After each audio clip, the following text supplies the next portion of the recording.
Let's make some noise. Come on. Thank you once again, Nick Foles. Yes, let's make some noise for the 200th episode of The Final Word here on the It's a Wrap Sports Network with your boy MattyB on the call. Welcome, good evening. Welcome into another browsing hour or whatever, 2 hours, 3 hours. Hell, I'll do it all night. Another show, 200th. Man, remember the first one? Oh, do I remember that first one? Great to be here for my 200th episode. Welcome in on the party.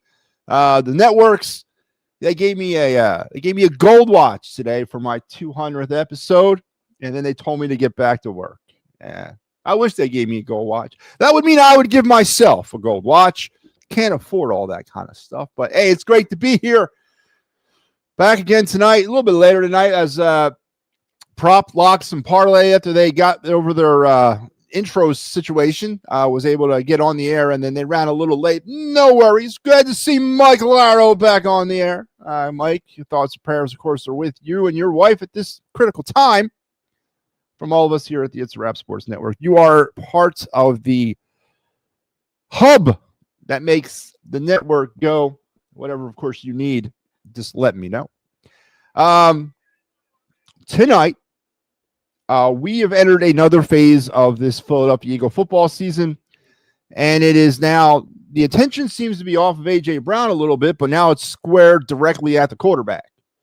And we're going to continue the conversation, and yes, we're probably going to continue to be critical of that quarterback, because I was very critical last night. But you know what? In my takes on Jalen Hurts, I was very clear to say at the beginning of all that I am actually on his side here. I'm taking Jalen Hurts' side. I honestly am. I feel as if the Eagles hold him to a too higher of expectation level. And I do blame the coaches. I blame the coaches for what's happening with him on the field. I blame the lack of creativity to the offense, not on the players. I honestly don't. I blame it on the coaches. But Derek Gunn, over the weekend, turned up the heat a little bit. Actually, it was on yesterday. We didn't get really into addressing it directly. But the comments coming out of the Eagles locker room via Derek Gunn were that coaches and players are growing frustrated with the quarterback. He cited an example of, they watch film, they practice, they go over the same things week after week, and yet Jalen Hurts goes out on the field and still continues to make essentially the same mistakes. Now his leadership is being called into play. Matter of fact, Derek Gunn went as far as to compare compare Jalen Hurts to Carson Wentz. Now, I don't know if he meant like the leadership aspect or if he meant the contract situation. I don't know what he meant by that, but it was a comparison of Carson Wentz. I'm not prepared to go that far. But we will if you want to go that far, because I, of course, will entertain it. But we're going to continue the conversation on Jalen Hurts tonight. Amidst of an 8-2 start for the season, and Jordan Mailata going on WIP today saying, I don't really care what someone is saying, we're winning. And I have more important things to concentrate. I have to concentrate on my job more importantly than anything else. So we'll get into those conversations that were uttered today, or those comments by Derek Gunn. We're going to continue to peel back the quarterback situation for this team. And I welcome all sides of this debate, and let's have some fun with it. The Phillies are in the news tonight. Kyle Schwarber and Ranger Suarez have officially declined their qualifying offers, essentially making them UFAs, which that was really no surprise. Not much really to get into that. Phillies still remain quiet. All's quiet on the Phillies front as rumors are swirling around about this player's rumored here, this player's going there. Adley Rauschman, the Phillies contacted Baltimore. Now the new rumor is Nick Castellanos was apparently dangled out there on the trade line, and so far no takers. So I'm tired of the rumors, man. Let's get into some like hardcore moves. I want to hear about people moving. So we'll talk Phillies baseball tonight. We're going to get into the Flyers. We sort of kind of let them alone last night as we went deep into the Eagle rabbit hole. We're probably going to go back down into that rabbit hole tonight, but I'll try to pull myself out deep or long enough to talk some Flyers. Your day in Philadelphia sports history, the other night segment, and your card review, all that. And let's not forget, this is a joyous night, my 200th episode of The Final Word here on the It's a Wrap Sports Network. Wish I had confetti or a band or anybody in this room that cares, essentially. But we're going to have some fun no matter what. Let's do it. Where have you been, Barbara? Barbara, hopefully you're in now. It's after 9. I went on the air about 10 minutes ago. We ran a little late tonight, but we're here. Thank you for looking for me and making the effort, Barbara. It's much, much, much appreciated.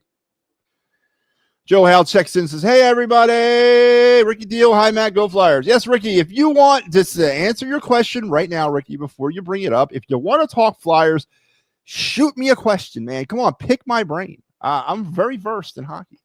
I don't talk enough hockey on this show. I really don't. It's a talent that's being wasted. Yes, absolutely. Prayers to Mike and his family. The Eagle offense sucks. Kaepernick right off the top rope. Kaepernick, though. And you know what? I'm going to try to wear multiple hats tonight. I'm going to come at you with the usual MattyB shtick, but I'm also going to hit you back with the Homer shtick because this is what they're falling on. This is the sword they're falling on all over the place these days. But they win. We're winning. What is it? 24 out of the last 27 starts Jalen Hurts has done as a quarterback is resulted in an Eagles win. What do you say to that, man? And I'm being honest. It's an honest question. What do you say that the offense is so bad, but they're winning? It's a conundrum. It's something I don't think we're used to dealing with here. Usually the offense sucks and we suck and we lose. But they're finding ways to win. And I also want to enter another layer with Jalen Hurts tonight. I want to talk another side of this. But the Eagle offense does suck, as Kaepernick says, and allegedly they're not. And again, this is also what I want to bring up. And I guess I have to say these things now. I can't assume they're implied anymore. I got to actually speak them. I am not laying the offensive problems at the feet of Jalen Hurts. I'm not. I really ain't. I'm laying the offensive problems at the feet of the Eagles offense, to include the coaches and the players. I'm not excluding anybody. It's not Jalen, the quarterback, and we suck. No. Please don't get that twisted. But I think part of the problem with Jalen Hurts, in this town at least, as I said it last night, is we're expecting him to be a quarterback that he's not. But that doesn't make him a bad quarterback because he's not elite. He's not. And you're not going to be able to sell me on that. He doesn't check any of the elite boxes, in my opinion. The only elite boxes he checks, he's a Super Bowl champion. Well, so is Nick Foles. Do we consider Nick Foles an elite quarterback? No. And then some bozo Eagles fans want to bring in my face, well, Jalen Hurts won the Super Bowl MVP. Are you kidding me? Since when did that trophy become a contested trophy? Nick Foles won the Super Bowl MVP. I didn't hear anybody glazing over Foles. The goddamn Super Bowl MVP trophy is a popularity contest. And to think that Jalen Hurts rightfully deserved that is another idiotic take. The defense won that football game for the Eagles. Come on, man. Don't throw the Super Bowl MVP at me. That's such a bad look. That's reaching for me, man. Come on. Come on, man. That's Super Bowl MVP. Get the hell out of here. I didn't hear anybody falling at the feet of Nick Foles when he won it. I didn't hear the word elite coming out of anybody's mouth for Nick Foles when he won it. Get the hell out of here, Super Bowl MVP. It's a damn popularity contest. Of course he's going to win the Super Bowl MVP. He's the quarterback. Of course he is. Come on. You know, and what's really sad, honestly, is that we're better than that as fans. We're more knowledgeable than that as fans. But our homerism takes us to new depths at times that really makes me wonder. It makes me wonder what has happened to the Eagle fan base, and honestly has. And I've questioned that for many years now. This fan base is soft, man. They're soft. They don't know what it's like to walk in the shadow of Marion Campbell, right? They don't know what it's like to listen to Rich Kotite week after week. They don't know what it was like to watch Bobby Hoying play, right? Soft, man. Soft. We're so desperate to grab onto anything, we just grab, i.e. Jalen Hurts. So we're going to get into that. I don't want to get off. I'm completely going off kilter here. Play calling blows. It hasn't been good. It hasn't, Kaepernick. I agree with you, but I'm still from that school of thought, and you're an older guy, man. You know the deal. I don't ever remember in the history of my time watching football, and admittedly, it wasn't like I was watching every game. But when Tom Brady was winning 7 Super Bowls, I don't remember any of the pressure coming down on his offensive coordinator. Right? I don't remember any of that. I don't even know who the hell Tom Brady's offensive coordinators were. So I get what you're saying. But at the end of the day, the players got to execute no matter what the play is. This is the NFL. This ain't Pop Warner, right? These guys have been doing this for a minute. They're getting paid pretty good money to do it. Has the play calling been bad? Yeah. Well, it hasn't been bad. It's been very vanilla. But I asked the question last night, why? Is it because Kevin Padula and Nick Sirianni want to piss us off? That they're sitting over on the sidelines, twisting their mustaches, going, they're going to run another. We're going to run it on at third and 12. All right, up the middle. No, they're not doing that purposely. No, there's a reason why they're doing stuff like that. And I want to know that reason. I asked it last night. What is the reason? Why won't the Eagles throw over the offense completely in the hands of Jalen Hurts? The Derek Gunn report suggests they don't trust him because he works on things day after day, practice after practice. He breaks down film, but then he goes out on Sunday and does the same things over and over again. So, yes, the play calling has not been exciting, but it hasn't been spiteful. They're not out there to piss you off. They're not executing at the end of the day. And the question is, why? Why, oh, why, oh, why? Again, I'm not relieving anybody of responsibility of that. I'm not telling you that it's all Hurts' fault. And I'm not telling you that it's all Kevin Padula's fault. And I'm not telling you it's all that boob Nick Sirianni's fault. I'm saying it's a collectively bad effort. If your starting quarterback, who you're into for a lot of money for a lot of years, is not performing up to your level or expectation, wouldn't you think about making a move? I guess you would. But they're not. So if you're not going to make a move, if you're not going to change quarterbacks, and I'm not suggesting you should, so why don't you just let him go, man? Who cares? You're winning. Let him do whatever he wants to do out there. And let's see, maybe it gets more exciting, but do you want exciting wins or do you want boring losses? It's a conundrum, Kaepernick. It really is. All right, let's break from the heated conversation. I got to get something out of the way. Let's do our day in Philadelphia sports history. Before I talk about our day in Philadelphia sports history, let me remind you that segment, or this segment of the day in Philadelphia sports history, is brought to you by the 200th episode of The Final Word with MattyB here on the It's a Wrap Sports Network. Born out of the fires of the edge of Philly sports, The Final Word debuted on October 7th, 2024 to a smashing audience of 5 people. That's right.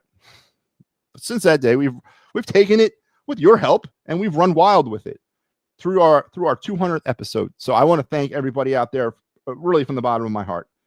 This is me being me. I really appreciate all the support, not only for this show, but for all the other shows we have here on the network as we continue to grow and get better, regardless of whether or not you agree with me or not agree with me.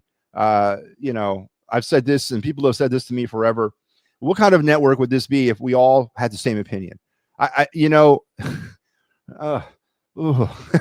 be boring, man. So I want to thank everybody for their support. So your day in Philadelphia sports history on November the 18th, 1997. He made history yesterday by finally arriving onto the Baseball Hall of Fame ballot for the first time. Bobby Abreu was acquired on this day, an absolute steal by Ed Wade from the Tampa Bay Devil Rays in 97. So Stalker went to the Rays. Abreu came here. Now, Kevin Stalker, of course, came up there mid-season call up in 93 and really solidified that shortstop position for that run. But honestly, Kevin Stalker was mid. And to get a player like Abreu, which what he ended up being for the Phillies, was an absolute steal by Ed Wade, who does not get enough credit. He never has gotten enough credit as GM of the Phillies. But Stalker hit 208 his first season with Tampa in 97. Abreu batted .312 with a .409 on-base percentage. That was 8th in the National League in that first year. In 03, Abreu was voted by fans to the all-vet stadium team, and he played his final season in 2012. So 1997 through 2012, Stalker was out of baseball by 01 and has worked as a broadcaster for CBS College Sports Pac-12 Network, and he's also currently working for the Phillies. So I would definitely say that this trade, even though Stalker remains and is a fan favorite, it was an absolute steal for Ed Wade and the Phillies as they acquired Bobby Abreu on this day back in 1997. So happy Bobby Abreu Day, and remind everybody that yesterday the 2026 Baseball Hall of Fame ballot came out, and there he is right there on the front of the list there as his first nomination to gain entry into the Baseball Hall of Fame. I don't know if he gets in this year. I don't think he does, but I think he might. I think he has to get 5% or 3% of the vote in order to stay on for next year. I think he gets that, and I think he remains for another year. And, of course, the two players that I'm focused in on down there at the bottom, Jimmy Rollins and Chase Utley, I think have legitimate chances of getting into the Hall of Fame this year. I honestly do. 7 Phillies or former Phillies make up the class of 2026. Not too shabby, if you ask me. So there's your day in Philadelphia sports history. Brought to you by all those people that I said. Yeah. Whoa. Let's go Flyers. What is it today? I just said it. Come on, Joe. Pay attention. Wake up. Don't make me take you outside. Come on, man. I just did it. Bobby Abreu was traded to the Phillies for Kevin Stalker. The Swamp Fox. I miss nicknames. I do too, but I don't miss that guy. Man. Again, fans don't know, man. Part of this problem, part of what has, honestly, and I'm being transparent, I'm never going to pull punches with you guys. Part of what what makes me so unsettling to be a Philadelphia sports fan these days is this younger generation of fan that has not been tempered by the fires of Mount Doom. All right, they haven't been. They're not battle tested. They haven't gone through what I went through, and a lot of us older guys have gone through. They assume and they expect to win. That's not how it works. And they're so goddamn arrogant about it. It's sickening. We used to be the fan base of hard, suffering, just losers. I mean, let's face it, we were. But it made us unique, and it made it so much better when we won, right? I mean, 08, when the Phillies won that World Series for the first time since 80. Did that not taste so good? In Super Bowl 52, was that not the sweetest wine you ever drank? Right? But now we've become arrogant. We become whiny. You don't like us, but we don't care. Yes, you do care. That's the problem. Back then, you didn't like us and we really didn't care. Now, of course you care. Matter of fact, you care so much that you bitch and cry and moan about it every chance you get. So as part of my problem about being a Philadelphia sports fan these days is the fan base that I'm part of. Not all of you. You know who you are, right?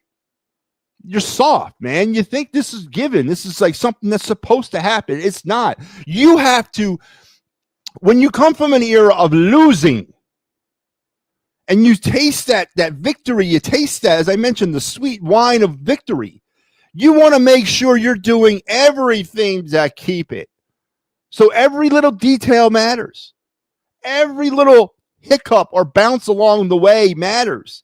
Every failed trade, Every draft pick that gets sent out of here for a failed trade matters. Every bad signing matters. Every bad contract matters. You people don't know that. You think, this one didn't work. We'll just go to the woodshed and grab another. That is not necessarily how it works. So when you get success, all I want to do is continue to grow that success and build that success. Now, tempered in all that, of course, is success. If they're finding ways to win a different way than I want them to win, does that make them less successful? Of course not. It makes them success, right? And I admit to that. I'm not sitting here telling you that I have all the answers. No, I come from the era of losing. What the hell do I know, right? I get you. I understand. But all the infighting with the Eagles right now, all the drama inside the locker room, it matters. It really does. And it doesn't matter because I want them to all be best friends. I don't really care if they're best friends. But I know what it's like inside that room. I know what it's like inside of a tight circle of men that you're relying on. Now, I'm not equating what I did for a living, which was kill people, defend the country, to what they're doing for a living. But I understand the bond that exists. And there has to be a mutual trust. There has to be a sense of whether, regardless of I like you or I don't like you, that I know you're going to go out and have my back no matter what, when it matters. And right now, we don't have that in that Eagles locker room, regardless of what you want to feel about it, regardless of how you're taking that. AJ Brown bitching and moaning, oh, that's AJ. Well, that's wrong. You can't do that outside of the locker room. It violates the trust. The leaks coming out of that locker room talking about how the coaches and players are becoming frustrated with Jalen Hurts is wrong because it can't come outside of that locker room. It all has to stay in there. I'm not saying it has to be kumbaya. It's never going to be kumbaya, but it needs to stay in there so they can work it out. The fact that it's slipping out, either through self-inflicted by AJ Brown or somebody else that's leaking information to the press, there's a problem with that. Because once it gets out here, it grows legs. And it becomes whatever we want it to be. And they hear it. Oh, yeah, they hear it. And it does affect them. Again, no offense to the generation of today. Y'all a bunch of soft people. And these young men are part of that generation. So they feel that. Play calling ain't that bad, is it? Quarterback got to make the throws or use the legs to open up the coverage. What is so vanilla about it? Listen, Freddie, here's the thing. And again, I support you. I went on about a 25-minute rant last night and I isolated some shorts. If you want to go check them out, I'm not necessarily blaming play calling, right? To a point. I am, but I'm not. And as far as you're saying about use your legs to open up the coverage, what's so vanilla about it? But he's not doing that. And the question is, why is he not doing that? Who is not allowing him to do that? Is it Jalen doesn't want to become that type of quarterback? Is Jalen so concerned about throwing interceptions that he's now self-doubting himself in the pocket? Or is it the coaches that don't trust him to go, hey, man, third and whatever, yeah, audible, whatever, first down, whatever, audible, change the play at the line of scrimmage based on what you see every single time, do that. Right? Or we're going to put in a lot of more design runs or RPOs or rollouts for you. We're going to put you in space. They don't do that anymore. They don't do it anymore, man. Because and again, I can speculate, we can speculate why, but they're not doing it. And the key factor of 2024, it's something like a goddamn broken record every time I say it, was the fact that you had Saquon Barkley able to rush the way he did. It took all that pressure off of Jalen Hurts. Jalen Hurts did not have to be that quarterback because you could rely on Saquon. You haven't been able to rely on Saquon all season. You've put a lot of the burden on the Jalen Hurts. A lot of the burden has been taken by the defense. And now we're seeing, because I said at the beginning of the season, if Saquon does not have a replica type season of 2024, can Jalen Hurts assume that role? Can he take that piece of the offense that's missing and transfer it into his game? For whatever reason, and I'm not necessarily blaming Hurts, but for whatever reason, he hasn't, they haven't, and what you're seeing is what you're seeing, but they're winning. But is it more of like waiting for the other shoe to drop type thing? Because we've been down this road too before. 2023, 10-1. Nah, everything's fine. Nothing to see here. A win's a win's a win. We didn't utter win is a win is a win that much in 2024. We uttered it every week in 2023 until they stopped winning. And we've been talking a lot of wins a win's a win in 2025, a lot up to this point. Does history repeat itself? People tell me no. The defense is a lot better. I'll give you that. But the defense is also playing a lot of football. And we saw kind of going into the bye, they were a little beat up. They were a little tired. And we got a lot of football left to go until they get their next bye, which won't be until the wild card round if things hold up. And God forbid they don't get the number 1 seed. They're going to roll right into the damn wild card game. So there's a lot of variables here, a lot of X factors about this season. Charlie Weiss's Josh McCann. Well, Charlie Weiss, Josh McDaniels, Bill O'Brien were Tom Brady's offensive coordinators. When the Eagles have Patullo and you let Sirianni call the plays, his team is in trouble. See, I didn't even know that. I honestly didn't know who's Tom. Did we ever, even from the outside looking in, care who the offensive coordinators were? I bet you a lot of New England Patriot fans back then didn't know or care. Right? And a lot of these guys rode Tom Brady's success to what? Opportunity that necessarily they might not have earned, and it was all about Brady. Maybe. I mean, I'm not telling you the offensive coordinator has to make the quarterback, and that's what I think we're also misunderstanding. It's the NFL. If you as an offensive coordinator, you as a defensive coordinator, head coach, any kind of coordinator, any kind of position player or position coach, are you really teaching them? I know you got the Jordan Maladas of the world, but are you really teaching them how to be football players at that point? No, you're refining what they already know. You're giving them like little inside tricks to succeed at this level. Just like they got when they moved from Pop Warner to high school, like they got when they went from high school to college. And now they're getting it from college to the pros. But they're not teaching them how to be quarterbacks. They're not teaching them how to do their job. They're giving them refined tips, and they're polishing up their game. How much? I mean, are we putting too much responsibility or credit onto a coordinator? Are we?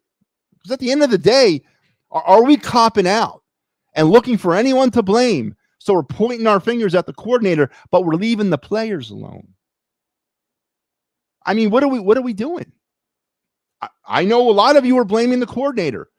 Like the players got their heads in the sand, like, no, they're good. They're good. It's all the coordinator's fault. Well, we've brought in how many of these goddamn guys over the last 4 years, and none of them seem to have worked with the exception of Kellen Moore. And I don't know. Kellen Moore reverted to an all-ground attack. And it worked out really well. Just saying, man.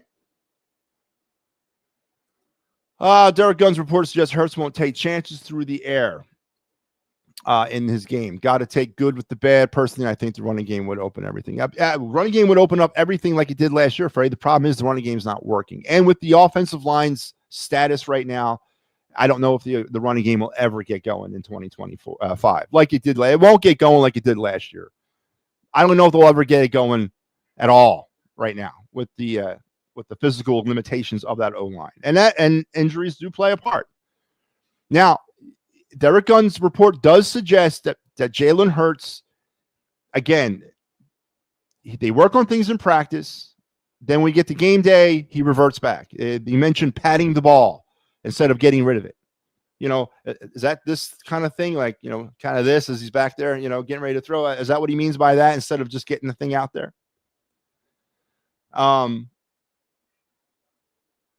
Is that what that means? So I guess in the Derek Gunn report, it's suggesting that they are trying to open up the playbook for him and that he is not able to do it.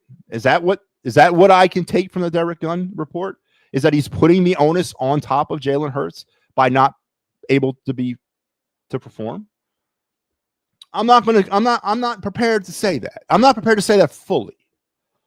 Right? Because straight drop back passing, is that Jalen Hurts' strength? Again, I want to start and backtrack to the contextual part of this rant. I think Jalen Hurts is a good quarterback. I do. We have placed certain expectations upon Jalen Hurts that he's not ever going to reach because he's just not that guy. He is not elite, but that's not a bad thing. But we, and I say we, I don't mean us all. You know who you are out there. You know who you are, who apparently cannot rise and fall or problems sleeping at night if you don't feel that your quarterback is validated as an elite quarterback. I don't understand that. It's okay that he's not elite. It's okay that he's a very good quarterback with limitations. Elite quarterbacks don't have limitations, right? Not saying that I'm not saying that they are always successful, but they don't have limitations with their playbooks. The coach is like, yeah, do whatever. Roll out. Run. Your call. That's an elite quarterback. Jalen Hurts has got multiple limitations that's on display every game. But that's not necessarily a bad thing. Him not being elite is not a bad thing. You don't have to jump into bed with the elite quarterback crowd in order to be a good football team. There's always so many elite quarterbacks out there in the history of the game. I don't even know if there's currently any other elite quarterbacks at this time, with the exception of what Pat Mahomes has done right now. I wouldn't put any of the others in any kind of elite classification. They're all very good. So it's okay not to be elite and yet to also be good and also like your quarterback. But no, not here. Not with the friggin' homers in this town. Either you're on board with Jalen Hurts as an elite quarterback or you're a MattyB kind of person. You see how they work that in there? It's got to be feast or friggin' famine. There can't be a middle of the road. You're either in or you're out. Elite or nothing.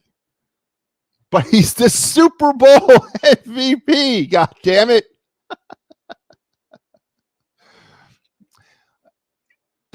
That's part of the trophy he needs to win. The other one to help out that elite status would also be the MVP. To help out with that narrative. So listen, again, it's okay not to be elite. And the question is, why are they not letting him? Is the entire Kevin Padula, Nick Sirianni, Kellen Moore, Shane Steichen, Brian Johnson, who am I missing? Or all those playbooks when they were involved, when those individuals were here, those individual offensive coordinators, were all their playbooks completely open to Jalen Hurts, every single play? If you sit here, and of course, I don't know. I don't have any confirmation. I can't confirm or deny this, but I'm going to say no. I'm going to say there were portions of the playbook that were closed down to him because of his limitations. But again, it doesn't make him a bad quarterback. It just makes him maybe a systems guy who won the Super Bowl MVP and has a ring and a Lombardi trophy and's been to 2 Super Bowls. What's so wrong about that? Why do you have to roll into bed every night thinking that Jalen Hurts is elite? He's not, but that's okay. And why can't they open up the playbook to him? And what is Derek Gunn, what is he saying is true, that people, coaches and players in that locker room, they watch him every day, practice, say, oh yeah, he's getting it now, he's getting it now. He's picking up what we're putting down, and then he goes out there on Sunday and he completely reverts back to Jalen Hurts' game. Isn't that what Jalen said about a year ago in a press conference? No matter what, it may not look pretty, but we win. I'm going to play my game. I mean, you can't argue the wins, right? I mean, you can't argue the wins. It doesn't look pretty most of the time. Or are we all just waiting for the other shoe to fall, like I am? The Eagles brought in Vic Fangio as defensive consultant in the year the Eagles lost the Super Bowl. We'll bring in an offensive consultant like Doug P. or John Gruden. The defense was one of the reasons why we lost the damn Super Bowl that year. Is this a case of too many chefs in the kitchen, though, man? I mean, I'm not really for that. Let these guys figure out their problems. Again, Pepper, are you falling on the sword that the problem is the offensive coordinator and the coach? So are you alleviating all the responsibility out of executing whatever play it is to the players? Again, I don't know what a consultant will do. Isn't that what Sirianni is? A consultant? I mean, what the hell does he do? How many more consultants do we need? I'll be the consultant. Bring me in. Phone lines open today. We're about 38 minutes in. Yeah, I'll open the phone lines. Go Flyers. Come on, Ricky. Give me a question, man. If the Eagles were losing and AJ was getting his catches and yards, AJ would AJ? No. Nope. But last year, when they were winning, and he wasn't really necessarily tearing it up at times because they were running the football a ton, he wasn't really complaining that much either. 2023, he was. What's the common denominator in that? They're not running the ball well this year. They weren't running the ball well in 2023. Again, AJ can stand on top of tables inside that locker room and bitch and moan all he wants, as long as it stays inside that locker room, as long as it's between him and his brothers, his coaches, all those people that need to hear it and that can operate and fix it at their level. He can do whatever he wants. But when you go outside that locker room and you bring out your dirty laundry with you, you're just throwing kerosene already on a very, very volatile situation. And there's a sense of trust that's lost. And you can't overlook that trust. AJ blatantly violated the trust of the locker room, regardless of whether or not you're pro or anti what he did. He violated the trust of that locker room. And there's a reckoning for that. Absolutely. Just like whomever's leaking the crap out to Derek Gunn violated the trust of that locker room, there's going to be a reckoning. They're going through that locker room right now trying to find that person. Oh, yeah, absolutely are. And that person will be fired once they are located because they violated a trust. Come on, Ricky, give me something more, man. Let's go Flyers. Can you give me something more? Something specific? You want to trade for a goalie? Buffalo's got 3 of them. You want to go after one of the Buffalo Sabre goalies? Come on, Ricky. Hit me up, man. I may fire Sirianni, hire John Gruden, a capable offensive player. I would do that in a heartbeat. Nick Sirianni, though, for his credit, has bought himself about 3 years of credit, right? With the Super Bowl championship. I mean, let's be fair. That's how much Doug got after they won. So 3 years of, and it's hard to sit here and justify firing Nick Sirianni. I'm not saying you're wrong, and I wouldn't be upset if I woke up tomorrow and they did just that, but they're not going to fire him unless the wheels fall off. Now, if the wheels fall off this season, and if we end up limping down the stretch and we get into the playoffs and get bounced out in the first round or whatever the case may be, and then they get off to the similar type of situation in 26 where they're struggling offensively or struggling to find an offensive identity, which they have yet to find in 2025, then maybe you can start, and then they have a subpar 26, then you can seriously start talking about getting rid of him. But he's coming back next year, regardless what happens the rest of this year. But I would 100% be on that train there with you, Peppernick. Are the phone lines? Yes, they are. So if Jalen is patting the ball, it sounds like it's psychological, like this Yip, so send him to sports psychologist. No, man, I don't send him to a sports psychologist. God damn it, man. Get out there and play football. Tell him, stop doing that. Stop patting the ball. Now, Jalen Hurts has never been, I mean, again, we're forgetting everything that's led up to this moment with him. What's been the big knock on him? He holds the ball too long. What's been the other big knock? He can't read defenses. What's been the other big knock? He never throws the ball to the middle of the field. It's not like this stuff is should be a shock to anybody. Like, oh my God, are you serious? There's technical flaws in Jalen Hurts' quarterbacking game. Heavens to Betsy. No, this shouldn't be a shock to anybody. But again, he's won. He's a good quarterback.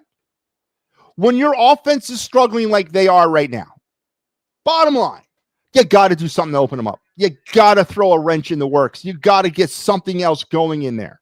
One, the opposing defense is not going to expect Jalen Hurts to roll out, right? They might be able to rip off 2 big plays from it until the defense figures it out, but you might get them back on their heels a bit. And what do you got to lose, man? You're winning anyway. Roll the dice. You're God's team, right? You can do this. Get him out in space. Get him on his feet. Get him moving. RPO, design runs. Get him out of the pocket as much as you possibly can. And yes, will he throw interceptions? Probably will. But if he's moving the football and he's giving the defense a break, ultimately it's going to work out for the Eagles' benefit anyway.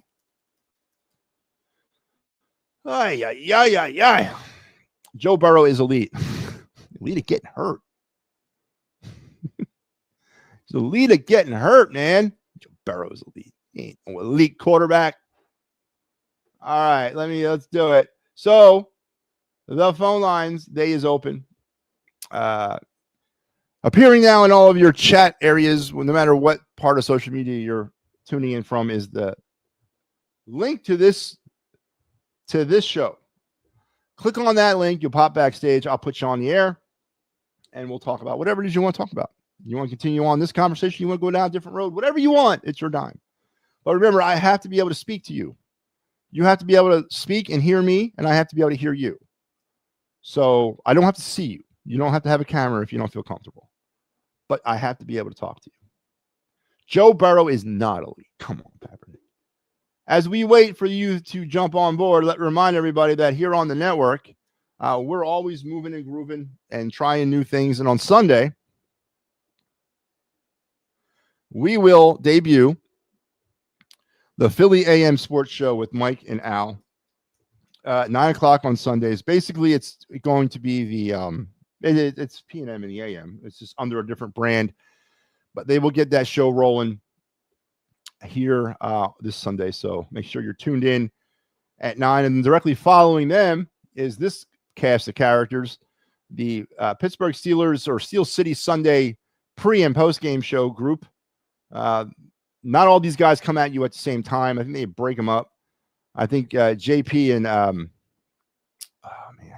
these 2 guys are together, and then these guys cycle in and out. 2 of them, I think these 2 guys are on the pregame, and then these 2 guys are on the postgame. So make sure you're tuned in to Steel City Sunday every Sunday, Monday, Thursday, Friday, Saturday, whenever the Steelers play, for about 3 hours before the kickoff of that week, and then immediately following the game. All right, let's get back to this. Let's get back to the fun. Power of positivity tonight here, folks. All right, there you go. All right. Joe Hale joins me. Joe, what's up? First of all, happy 200th episode. Oh, thank you. Thank you very much. But I don't want to talk Eagles because you already hit on it. Let's talk Phillies. My proclamation is coming true. They don't trade Castellanos, they cut him. Maybe they do the same thing with Alec Bohm. That's a lot of. I mean, it's not optimal, but if they're really serious about getting off of a player, they will. But don't they? I know not so much maybe with Bohm, but Castellanos is going to be a dead money hit. Because he still has another year left on his $20 million contract, whatever he signed. Put out a tweet today saying something's going to happen dramatically. I think he's talking about Castellanos cutting him. Because remember what he said in the offseason to begin? Middleton? What do you say?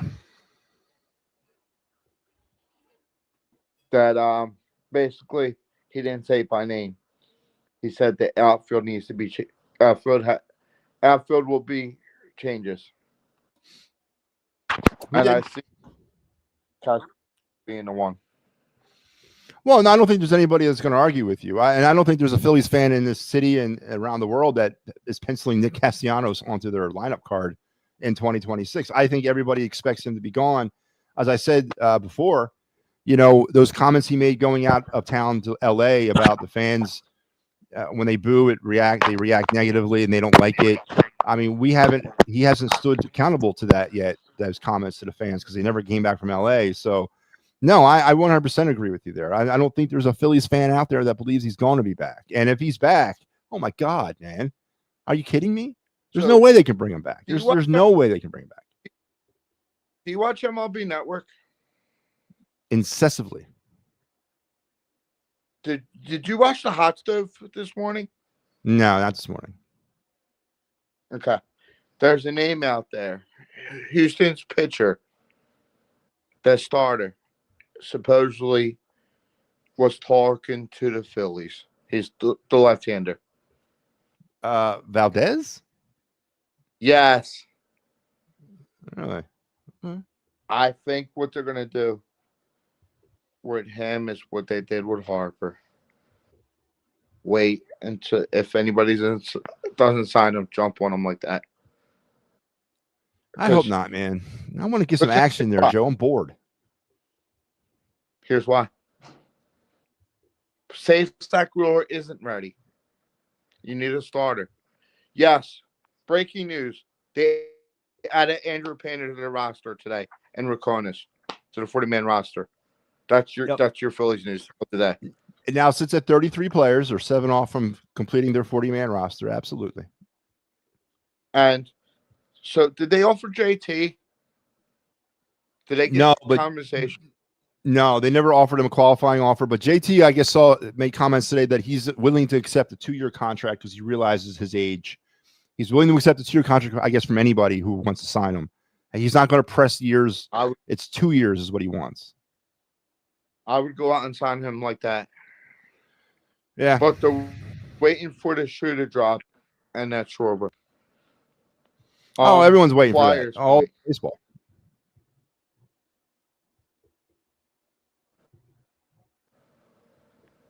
Joe, you still there? Can you hear me? Yeah, gotcha, Joe. You there?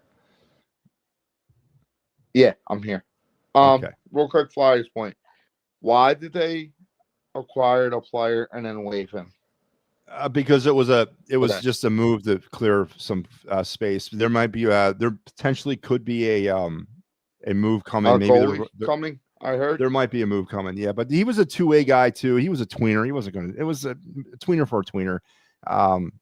It might have been to take on the dead cap from Buffalo. Maybe Buffalo wanted to make some. Not Buffalo. Where'd they get him from? Oh man, they get him from Ottawa or somebody like that. Wherever they got him from. Yeah. It was Ottawa. They might have wanted to take on his money to help Ottawa out, but they make those types of moves all along. That guy was a tweener, man. It was nothing. It was tweener for tweener. That's all. All right, Joe. Well, thank you for jumping in. Thank you for wishing me a happy 200th, and we'll talk tomorrow. I'll be back tomorrow night. Yeah, tomorrow the Flyers, right? No, man, Thursday. Is tomorrow Thursday? Oh, yeah. It's the Blues. Tomorrow's Wednesday. Yeah. Tomorrow's Wednesday. All right, Joe. Yep. Joe Hale. My main man. Joe Hale. All right, let's bring on the next one. Next victim. Michael Papernick, what's up, man? Hey, can you hear me? I can hear you like you're standing next to me. Okay, I want to make sure because I got a new headset. Yeah, I was listening to Joe's talk about the Kyle Schwarber thing, or you saying about the shoe to drop for him. The Phillies, I don't want to see them sign Schwarber. Get Alonso. That helps out. And, hey, Matty, I heard the Red Sox, Yankees, Harper. Now, think about this. If they could trade Harper, get off that, you can sign Suarez. You can go. I don't want Kyle Tucker because he wants 10 years and $400 million around there, unless he defers his money. Now, if Schwarber isn't signed and you got rid of Harper, maybe you got Harper. Now you got Alonso and Schwarber. You got Suarez back. Do you have to get rid of Baum? If you could trade Baum, yeah. Is it a necessity? No. Because they don't have, unless I heard they want to put Miller there this year. I don't think Miller's ready to play third. this year. So and it's funny, especially when you're talking about Alec Bowman and Castellanos, and I'll comment on the Schwarber thing in a second. But both those two players, Castellanos and Bohm, have they played themselves out of here though? I mean, have they? It's that it factor. Can they make it in these markets? Have we heard enough of the complaining? I'm not saying that they're not good baseball players, because both of them, Castellanos got one more year left on his deal, and essentially Bohm's got one more year of team control. They're both economically friendly for the Phillies right now. They are. They have 100%. You could go back with them, but have they played themselves out of here though? Castellanos is the guy. See, that what you were saying earlier. The catch is, if you cut him, you're on the hook. Yeah, that's the problem. I think he's the guy who's out here. See, they don't have that fallback for Baum. That's the problem. You could put Raconas Juniors out there. Absolutely. You know what I'm saying? So, I mean, you still got Kemp, but is Kemp really your everyday third baseman? Is he going to give you the numbers? If he don't give you the numbers Al Baum gave you the last couple years, you're back to square one. So, with that, in my perfect scenario, I would get rid of Bohm, right? I'd get rid of him, and then I would not necessarily hand over the position to Kemp. Kemp and Sosa kind of a platoon role, but it all does hinge on Aiden Miller. Now, Aiden Miller's got one game of AAA experience. That's all he ended up getting up to AAA at the very end of the season. Played one game. He's not ready to come up to. He's not MLB ready. He's not right now. And I know it's going to be the hot topic. Him, Andrew Painter. They're going to be the two hottest names we're going to be talking about this spring. Aiden Miller has got to play at least, give him 6 weeks in the minors. I mean, he's got to play at least 6 weeks of AAA. The Phillies are not going to hand third base over to him out of spring training. They're just not going to do it. They learned their lesson with Kingery. I don't think they're going to do that again. So I don't think Aiden Miller's a day one starter. He might factor into the season at some point. And I think the Phillies, you're going to see if Bohm is moved, Papernick, if they move him and they don't replace him and you go into the season with a Kemp and a Sosa platoon, that's what the Phillies are betting on, is that Miller can somehow get here by mid-July or June, whatever. But you're right. If they don't feel comfortable right now with that third base situation, Alec Bohm may not get moved. Alec Bohm will probably be back. Yeah. I mean, because I don't want Alex Bregman. I heard his contract's going to be like $160 million. I mean, you can't be bringing in these 5, 6, 7 year contracts. You get stuck with them, and they're older. Yeah. I mean, I don't have a problem if they could move Stott and put Miller at second. I wouldn't have a problem with that, because I think Miller, who's a natural shortstop, can slide over. Now, could Miller play? Now, here's my what you're saying about he's not ready, but it seems like the Atlanta Braves guys come up single A, double A, no matter what, they turn to stars. Yeah, so the Dodgers, everyone but us. I mean, it doesn't work with us, but you're right. I mean, that's what I'm getting at. Like, I'm not saying just to shove them over there, but I mean, if they get rid of Baum, I mean, I don't know if Sosa's an everyday guy. I mean, I like Sosa. I think he's better with house money. Yeah. He's like he's very good platoon guy. Yeah, that's what I'm talking about. Yeah, the house money. He don't have no pressure of starting every game. Is Kemp the same way? That's the problem. I mean, if neither one can hit right-handed pitching or left-handed pitching and they're right, I mean, yeah. So we're in trouble there. Dombrowski's very clear on the fact that he likes the talent on the. So, and I think we also got to put this into consideration. How much talent is in the minor leagues right now that is not in Philadelphia because there's not an opportunity for them to play every day? I think there's a lot to be said about that. You're looking at teams but you mentioned the Braves and Dodgers with superstar laden teams, they find a way.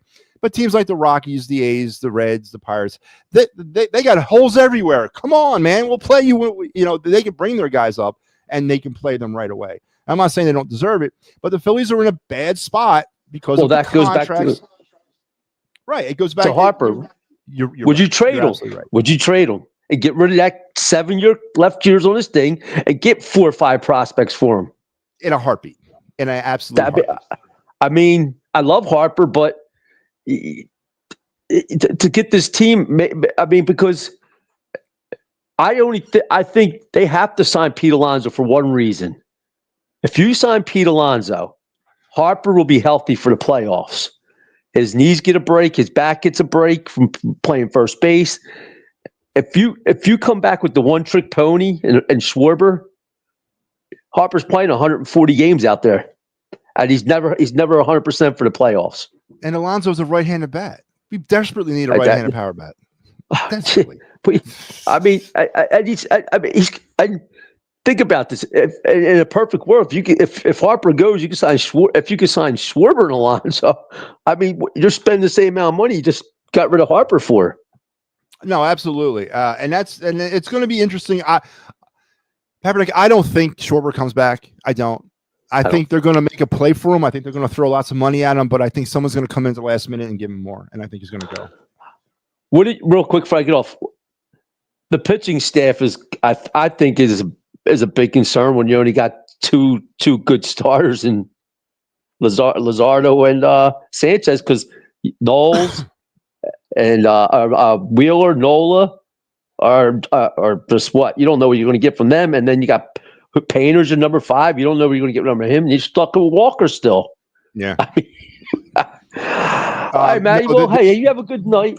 Yeah, absolutely. I'm listening. I'm listening. No, real quick. So, no, you're right. And Wheeler has already been said. It was put out by Dave Dombrowski that he will not be ready until late May. So they're going to leave Clearwater without him. He won't be in the opening day rotation. Sanchez will more than likely fill that void as the one. You don't know what you're going to get from Nola. There's still a lot of questions about what happened to him with his 6.50 ERA last year. Is he going to rebound from that? Luzardo was pretty solid. I like him maybe in that 3. I don't like Luzardo as a 2. I like him in that 3-4 kind of pivot area of the rotation. And then you're right. After that, you're looking at Taijuan Walker and if Andrew Painter, again, with his 5.48 ERA in AAA, with a lot of strikeouts and a lot of innings, and I think that's what they were looking at more than the ERA, whether he could pitch a lot of innings and not get hurt, and whether or not his velocity was coming back, and whether or not he was striking out. And I think they saw enough from him to at least give him a shot coming out of into spring training, which he'll actually get. But you're right. Who's coming in as that 5? You got to go out and sign one of these later in life free agent starting pitchers just for a safety net until Wheeler is back, until he's back and rounded back into that rotation. Well, I think one good thing about the season this is a contract year for Luzardo. He's this last year. I think he's going to have a really good year. He's going to want to get paid. I think he has a good year. Patrick Corbin, I might go after him as a number 5 for this team. You can slide him in as a 4 if you had it. And then put him in the bullpen if he needs to go to the bullpen at some point. Yeah, I mean, and the bullpen still got. I mean, that's what I'm saying. Oh, yeah. I'm not against. I wasn't never against signing Harper or Turner. Harper, I liked. I was against signing Turner at 31 to that 10, 11 year contract, because you're stuck with it till he's in his 40s, and he's not going to be like, oh yeah, I'm just don't give me the money when I'm 38 because I don't want to play no more. He don't care if he's sitting on the bench making $45 million playing 3 games. Would you? I wouldn't either. No. So no. I mean, that's the stupidity in my part of all these general managers giving these guys over 30 years old 10-year contracts, but because you're hoping trying to capture those trophies. Well, they're hoping at 38 they're going to get the same stuff when they're 31 years old. They're not. It ain't happening. Not. I mean, this ain't LeBron James giving you 27 points a game at 45 years old. No, that's not going to happen. I agree with you, Peppernick. I agree. All right, Matty. Well, I'll get back with you on another day on the lines. You have a good night, and congratulations for your 200th show. No, I appreciate it. And please don't be a stranger, Peppernick. Please don't be. No, I with my work situation and stuff, sometimes it's up and down now because I'm out with an elbow injury again. No, I'm sorry to hear that, but no, you don't have to explain. I had surgery last week. I had surgery last week, so it's like so now I'm back home. So otherwise I work overnight, 11 to 7.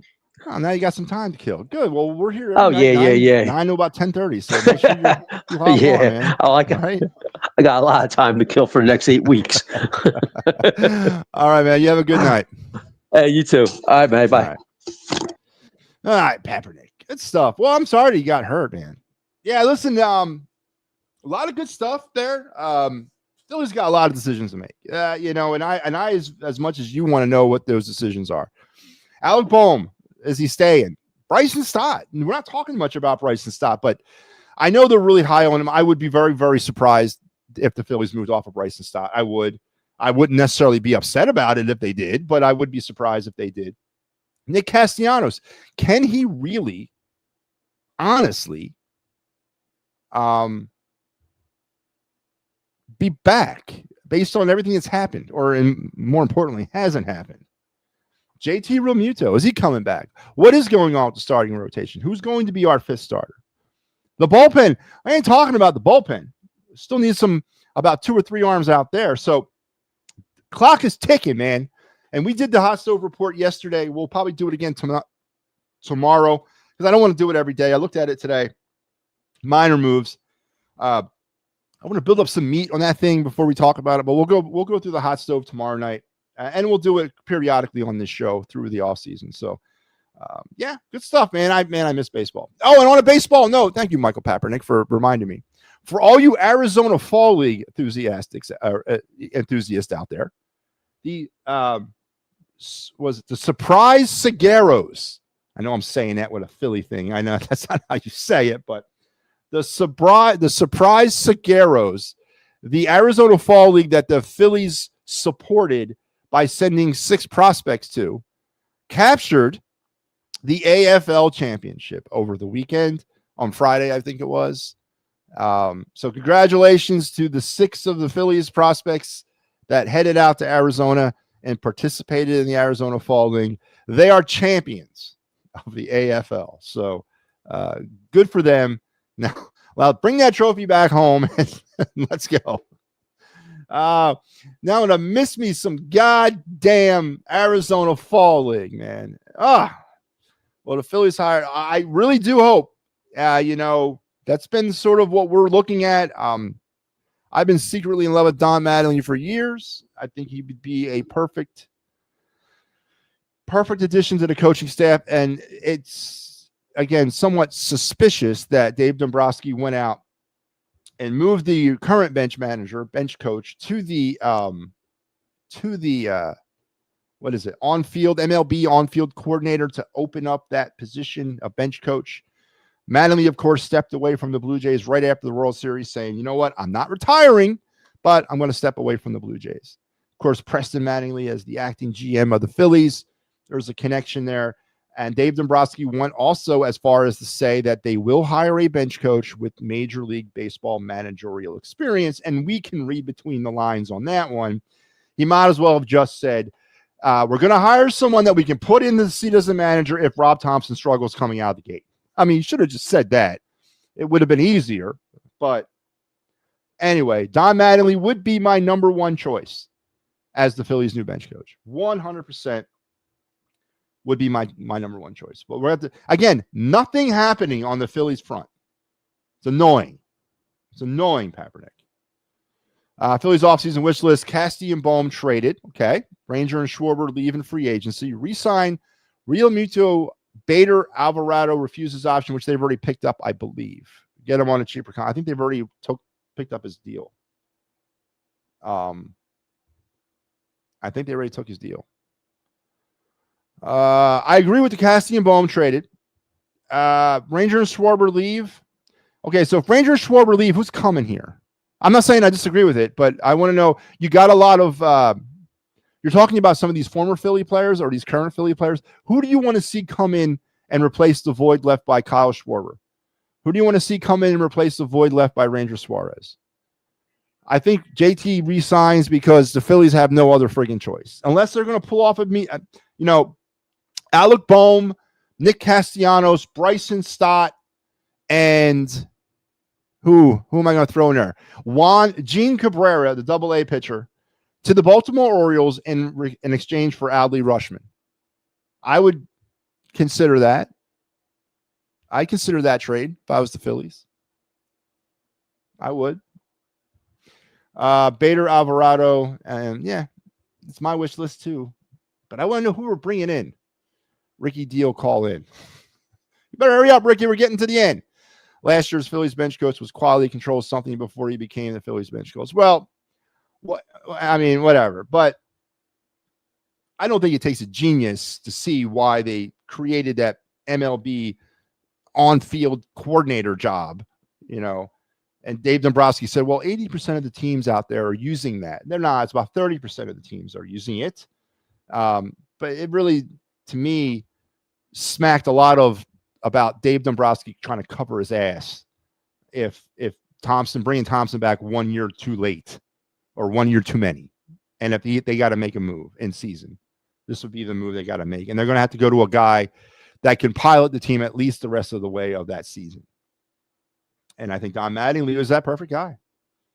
Maybe try to recapture some of that Joe Girardi, Rob Thompson magic of 2022. All right, let's go to our of the night segment. We're getting deep into the show here. Let's go to the of the night.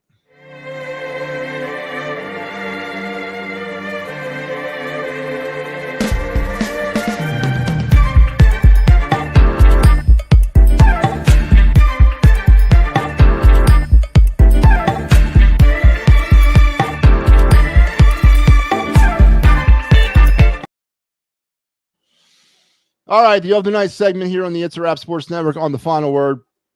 As it's billed in the little intro there, it's the time of the show where we step back a little bit and we take a look at the future all the way to the year 2000. That's right. We take a look at the future of potential standouts for the Phillies or the Flyers.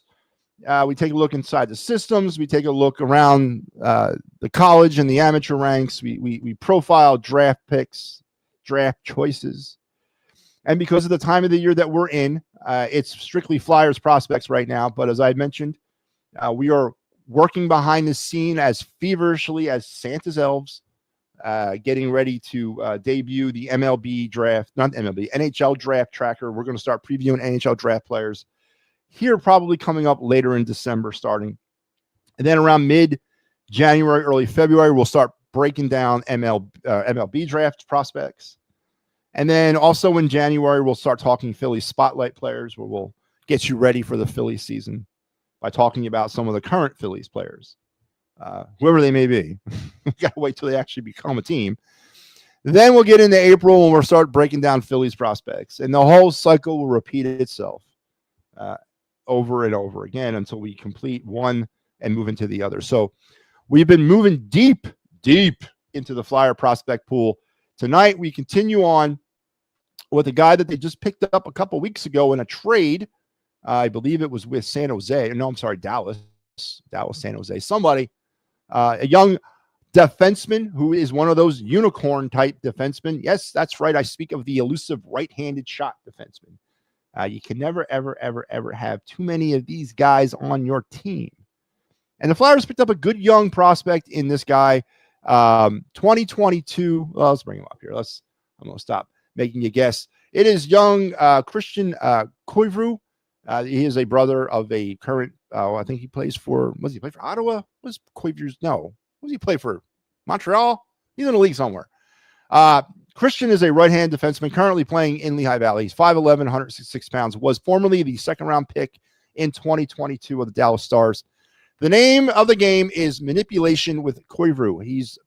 He'll bait defenders one way and then slide right past them in the opposite direction untouched, leaving them behind the play and hopeless to recover. All the usual suspects are there: side steps, look-offs, shoulder feints, etc. And the Otters defender has mastered them in the pursuit of clean zone exits and better looks in the offensive zone. This is back when he played for the Otters back in the CHL, but he is now firmly entrenched at the pro level, currently playing in Lehigh Valley with the Iron Pigs, with the Phantoms. And so far through his time with Lehigh Valley, he's played in 7 games, has a goal, 8 assists, 9 points, and he is a gaudy +9. So you can never have too many of these guys. Obviously, the height is a little bit concerning, 5'11". That's a little short for an NHL defender.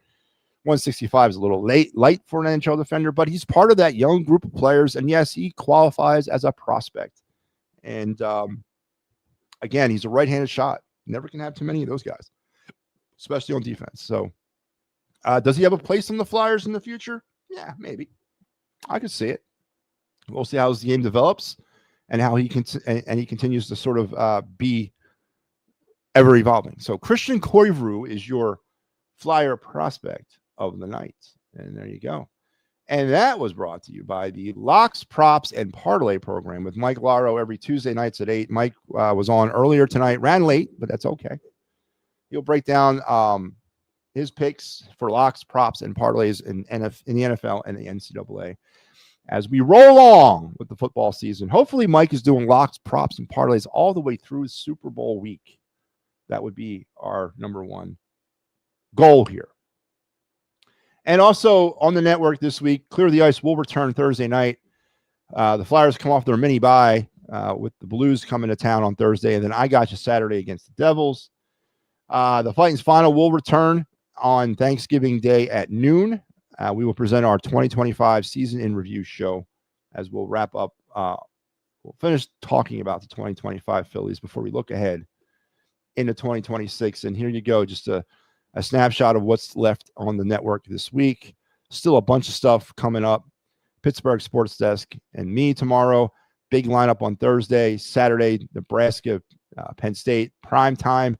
Who put that game on prime time, man?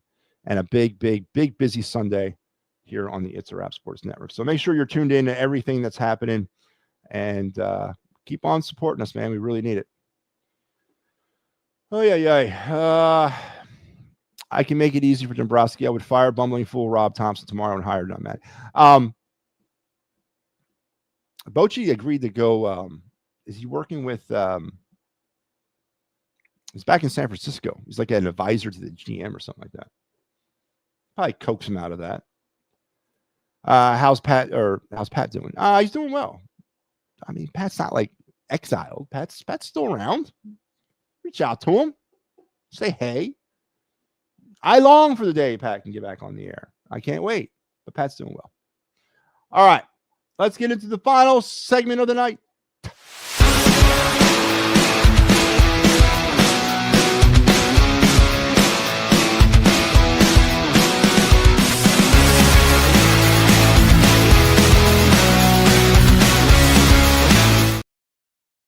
Yep. MattyB's card review. We wrap every show up with the card review. I go into my 20,000 plus card collection, sports card wise, all four major sports represented. I think I even have a few wrestling cards floating around somewhere.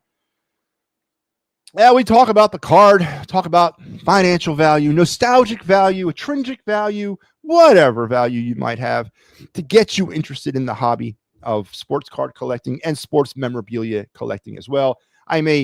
I wouldn't say big time sports card collector. I'm late to the game. Started doing it as a kid, as we all did to start, and then kind of got away from it. But recently, within the last 3 or 4 years, got back into it and have really done a lot of work in it over the past 3 or 4 years to get me to this point to where I can sit and talk about cards on my show. So tonight we're going to stay. I think last night we talked about the Nick Kurtz holiday card from 2025 Topps. Tonight we're staying in 2025 Topps. We're in Series 1. Yep, Series 1, 2025.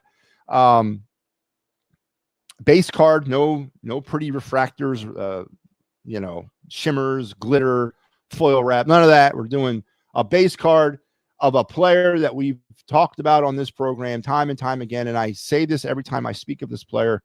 If you can get a hold of anything his face is on, whether it's from his rookie year or up to this year, you do it, you get it, and you put it away, because you never know how all this is going to work out, right? I guarantee you, if I was one of those young men back in 1952 that was sticking the Mickey Mantle 52 Mantle inside of my bike spokes, a card that recently sold for about, what was it, $2 million at an auction, I would probably be feeling very sick about it, right? You never know where these cards are going to head. And you never know what the ceiling on some of these cards are. And I know when you get them, like I'm sitting on a bunch of Aaron Judge rookie stuff. I've moved some Aaron Judge rookie stuff already. It might come back to haunt me. It could. We could be talking about Aaron Judge in the same light we talk about Babe Ruth or Mickey Mantle at some point. Or maybe we don't. You never know. But Judge, players like Judge, Paul Skeens, the faces of Major League Baseball today, those players' stuff you grab right now, and you grab no matter what year it is, and you grab no matter what era it's from, and you put it away and you sit on it and you wait.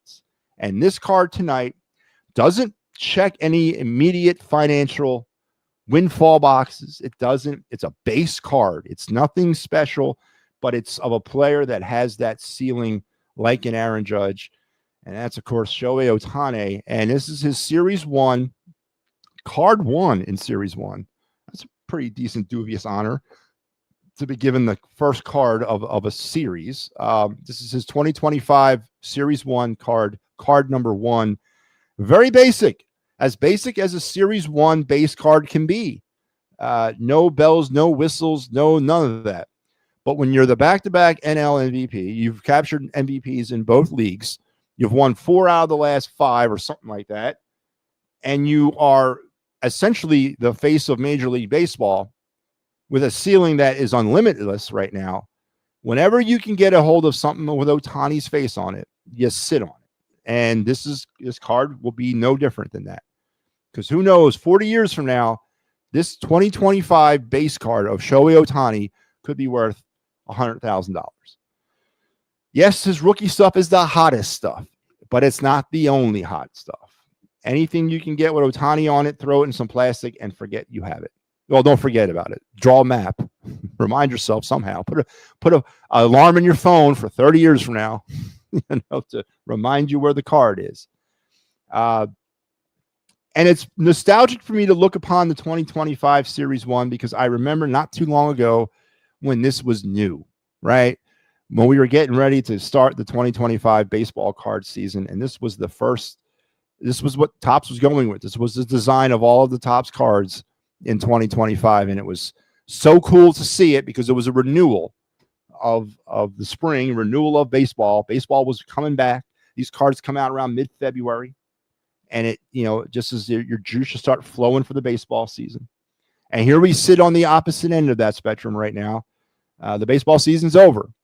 The baseball card season is coming to an end. The only Topps series yet to be released, which will come out in early December, will be the Topps Update Chrome series. And that's it.